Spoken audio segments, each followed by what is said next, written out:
3 Хоккага Нұрқадамның арнасын 54% адам арнаға жазылмай көреді екен. Енді не істейміз? Ол үшін осы видеоның астындағы қызыл батырманы басу керек.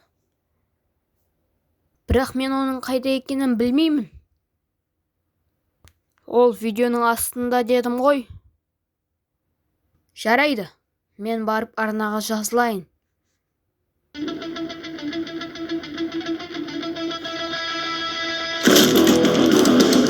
World Experience!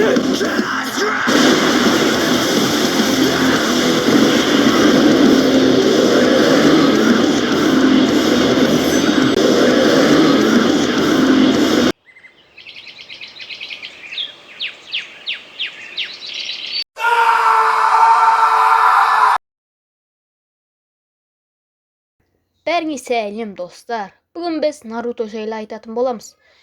Видео басталмай жатып арнаға жазылуды ұмытпаңыздар, ал біз бастаймыз.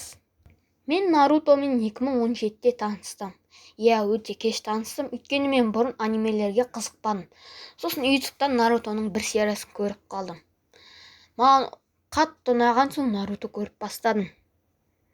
Наруто көріп жүрген кездерде далада Наруто сияқты жүгіріп, қолмен әртүрлі нәрселер жасап жүрдім.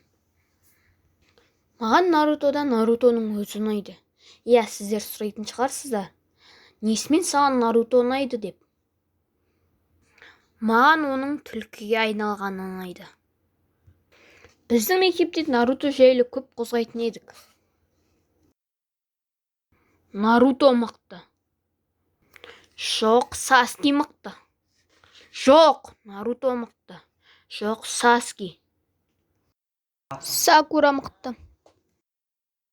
Және де маған Нарутода Акацуки қауымы ұнайды.